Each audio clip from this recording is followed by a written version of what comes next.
Hello everyone, welcome to yet another video of Earth Talks. And इस बार का topic है the real God. I know it's a bit controversial topic and काफ़ी लोग आके मुझे जज भी करेंगे इसके बाद, और काफ़ी लोग ऑफेंड भी करेंगे। लेकिन मुझे क्या फ़र्क पड़ता है, ज़माना क्या कहता है। तो लेट्स गेट इट स्टार्टेड।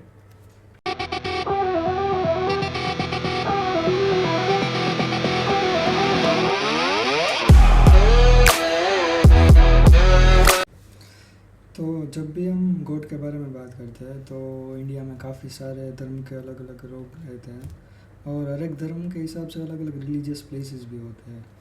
तो मुझे तो ट्रैवलिंग का बहुत शौक़ है।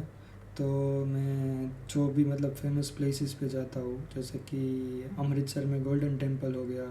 फिर आप अगर वहाँ जाओगे धर्मशाला में, वहाँ पे कुछ मोनेस्ट्री है। और अगर आप केरला में जाओगे तो वहाँ पे कुछ चर्चिस है। और कच्छ में कुछ देरासर्स भी है जो काफ़ी फेमस है। तो मैं जहाँ भी जाता हूँ मैं ज़रूर विज़िट करता हूँ ऐसी प्लेसेस पे। और उसके पीछे का मेरा एक ही रीज़न होता है कि वहाँ की जो स्पिरिचुअल एनर्जी होती है उसको मुझे फील करना होता है, और वो मतलब रियल भी है कि ऐसे प्लेसेस पे आपको एक पॉजिटिव वाइब मिलती है। और अगर आप मुझसे पूछोगे कि अर्थ क्या तुम भगवान में मानते हो, तो मेरा जवाब होगा कि ना। फिर मेरे लिए भगवान क्या एग्जिस्ट ही नहीं करते? नहीं, ऐसा तो नहीं है कि मतलब भगवान एग्जिस्ट ही नहीं करते। बट जो मेरे लिए भगवान की जो गॉड की जो डेफिनेशन है वो पूरी अलग है। और जो इस वीडियो के एंड तक आपको वो पता चल ही जाएगा। तो फर्स्ट हम स्टार्ट करते हैं एक फ़नी चैंट से। तो आप सब लोग राहुल गांधी जी को तो जानते ही होंगे, राइट? बहुत बड़े सेलिब्रिटीज़ हैं हमारे इंडिया के।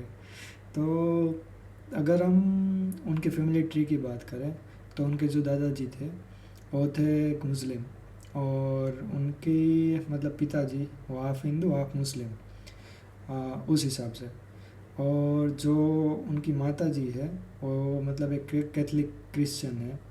तो अगर हम राहुल गांधी जी से पूछें कि आपका धर्म क्या है, शायद से वो बताएंगे कि मैं तो हिंदू हूँ। लेकिन अगर हम भगवान से पूछे, मतलब जो अलग अलग धर्म के भगवान से पूछे, तो भगवान खुद कंफ्यूज हो गए कि भाई क्या ये मेरे अंडर में आता है कि नहीं। शायद से उन लोगों के बीच में फ़ाइट हो जाएगी कि भाई नहीं, ये तो मेरे अंडर नहीं है, ये तो मेरे अंडर नहीं है। वो नहीं होता कि मतलब हम बैंक में जाते हैं तो एक टेबल से दूसरे टेबल पर लोगों को भेजते हैं कि भाई तुम्हारा काम यहाँ नहीं है, उस टेबल पे जाओ। तो पता नहीं यार, मतलब उसमें भी कोई ऐसा सिस्टम हो तो मतलब जस्ट फॉर अ जोक ये था। बट एक्चुअली में सोचने वाली बात है कि मतलब अगर हर एक धर्म के हिसाब से अगर भगवान होते, एग्जिस्ट भी करते और उसके पास कोई पावर भी होती, तो उनके लिए वो फ़िल्टर आउट करना वो कितना हार्ड होता। आप ही सोच के देख लो कि भाई किसे उसे अपना मानना है और किसे आशीर्वाद देना है, किसे नहीं देना है। और वैसा तो नहीं है कि भाई मतलब भगवान सिर्फ मतलब कुछ कंट्रीज़ या कुछ सेट ऑफ पीपल के लिए ही बने हैं। तो मेरे हिसाब से यार कि मतलब ये जो भी है मतलब पूरा भगवान मतलब जो भी, मेरे हिसाब से उसके अलावा एक एनर्जी तो है कि मतलब एक सेंट्रलाइज एनर्जी जो पूरी दुनिया को चलाती है। और उस पूरी दुनिया को मतलब जो भी चलाता है वो पता नहीं है कौन है, क्या चीज़ है, मतलब जो बायोलॉजी या जियोलॉजी और साइंस के परे है। बट है तो सही कुछ, उसमें तो मैं भी बिलीव करता हूँ। लेकिन जो ये मंदिरों वाला या मतलब रिलीजियस प्लेसेस वाला जो गॉड है, उसमें मैं बिल्कुल नहीं मानता। तो और मुझे मतलब इतना भगवान से भी कोई मतलब नफ़रत नहीं है। मैं सारे धर्म को रिस्पेक्ट पूरी तरीके से करता हूँ, और मतलब जो भी उनमें सच्ची मन से मानता है उसके लिए भी मेरी रिस्पेक्ट ऑन द पॉइंट है। बट मेरा मतलब जो प्रॉब्लम है सबसे बड़ा, वो मतलब उन लोगों से है जो मंदिर मस्जिद जहाँ पे भी जाके सिर्फ वो मांगने के लिए जाते हैं कि भाई भगवान मेरा ये अच्छा कर दे, मेरा ये भला कर दे, मेरा मतलब ये प्रोजेक्ट सही नहीं जा रहा उसको पास करवा दे, या जो भी है। फिर वहाँ जाके कोई कोई लोग तो रिश्वत भी देते हैं कि भाई मेरे लिए ये कर देगा तो भाई मैं 100 लोगों को खाना खिलाऊंगा या वगैरह वगैरह। तो मतलब एक तरीके से मतलब उन लोगों से मुझे काफ़ी मतलब वो घिन आती है कि यार मतलब ठीक है, भगवान अगर इवन एग्जिस्ट भी करते हैं, ऐसा कोई मतलब थे भी, तो भी फिर भी उनके लिए तुम्हें उनके पास जाके मांगना नहीं है।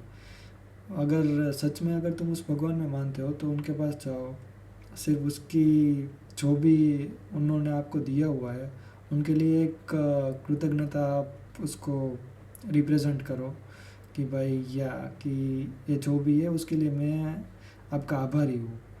और अगर कुछ गलत भी हो रहा है तो उसमें भी कुछ पॉजिटिव्स ढूंढो, ना कि जाके मतलब उसको कंप्लेन किया करो। तो अ, मतलब एक तरीके से इन लोगों से मुझे नफ़रत है। एक और चीज़ है जो आप में से काफ़ी लोगों ने नोटिस की होगी कि काफ़ी मंदिर के बाहर आप लोगों ने कई बार खुद की फैमिली में भी आपने नोटिस किया होगा कि कोई एक लड़की होती है जो बाहर ऐसे ही मंदिर के बाहर बैठी हुई होती है। और अगर आप उनसे जाके पूछोगे कि आपको क्या भगवान के दर्शन नहीं करने, इवन दो कि मतलब वो काफ़ी मतलब भगवान की बिलीवर होगी, फिर भी उसका जवाब हुआ कि नहीं यार करनी तो है दर्शन, लेकिन मेरा पीरियड्स है।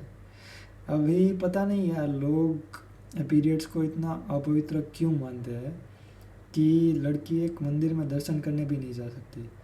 अरे मैं तो ये बोल रहा हूँ कि अगर वो भगवान खुद भी ज़िंदा होते या मतलब वो देख रहे होते तो वो नीचे आके तुमको बोलते कि भाई मेरी सेवा छोड़ और उस लड़की की सेवा कर। मतलब जो भी है, मतलब वो अपना पति उसका पति है या फिर उसका मतलब भाई है या कोई भी है, उनको जाके वही बोलेंगे कि भाई मेरी सेवा छोड़ और वहाँ जाके उनकी सेवा कर। वही तो सही सच्चा धर्म है। लेकिन पता नहीं आजकल के लोग ये बातों को समझने में थोड़े से परे है। और मेरे हिसाब से जो भी ये भगवान है, जो भगवान श्री कृष्ण या फिर मतलब महादेव हो गए या फिर अल्लाह या फिर जीसस क्राइस्ट हो गए, तो मेरे हिसाब से वो सब एक नोबल मैन थे कि जो इंसानों से हटके थे और जिन्होंने कुछ लाइफ में कुछ प्रूव किया है कि भाई लोगों के लिए कुछ एक बेंचमार्क सेट किया है कि मतलब अच्छाई का भी कोई होता है कि उनके लिए जो भी किया है उन्होंने, वो एक होता है कि मतलब जैसे कि आप मान लो आप लोगों ने उसका एग्जाम्पल सुना ही होगा कि साईं बाबा जो शिरडी में है। तो वो तो कोई भगवान तो नहीं थे, लेकिन उन्होंने जो काम किया है लोगों के लिए वो इतना बड़ा किया है कि लोगों ने उनको एक भगवान का दर्जा दिया है। तो मेरे हिसाब से मतलब ये जो भी भगवान है या अल्लाह है या मतलब जीसस क्राइस्ट है, वो एक अच्छे इंसान थे, मतलब बढ़िया से।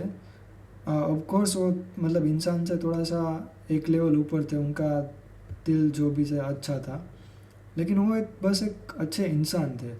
और वही उसकी अच्छाई और मतलब जो भी उन्होंने किया लोगों के लिए, उनके हिसाब से उनको वो दर्जा दिया है कि उनकी मंदिरों में पूजा होती है।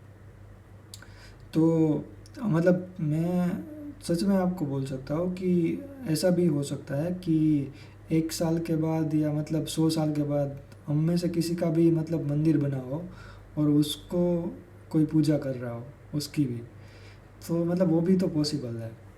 तो ऐसा नहीं है कि मतलब भगवान सिर्फ जो पुराने हैं वही भगवान चलते रहेंगे पूरी ज़िंदगी के लिए। तो एक्चुअली में भगवान क्या होना चाहिए हमारी लाइफ में, तो मेरे हिसाब से भगवान वही है कि जो आपकी आसपास का जो एनवायरनमेंट है, जो जब आपके जीवन में आप अपने लोवेस्ट पॉइंट पे होते हो तब आपकी जो मदद करते हैं लोग, या फिर आपको हंसना सिखाते हैं, या आपकी लाइफ में एक अनवांटेड पर्सन बन के आते हैं। और आप जब पैदा होते हो तो आपका जो ख्याल रखते हैं या फिर आपके दोस्त बनते हैं या फिर आपके इवन पार्टनर्स भी बनते हैं। तो वो सब चीज़ें वही आपके लिए एक मतलब भगवान है। क्योंकि अगर आप जब भी कोई भी मुसीबत में होते हो या फिर जब भी आपको कोई परेशानी होती है, तो क्या आपके मतलब जो भी प्रॉब्लम्स है उसका सॉल्यूशन वो भगवान देंगे, करके देंगे, या फिर अगर आप इनमें से कोई भी लोग को आप जाके बोलेंगे कि भाई मेरी ये प्रॉब्लम है तो मुझे ये सॉल्व कर दो, तो वो सॉल्व करके देंगे। तो आप ही डिसाइड करिए कि एक्चुअली में भगवान होने क्या चाहिए आपके जीवन में। तो मेरी तरफ से तो इतना ही था। Thank you.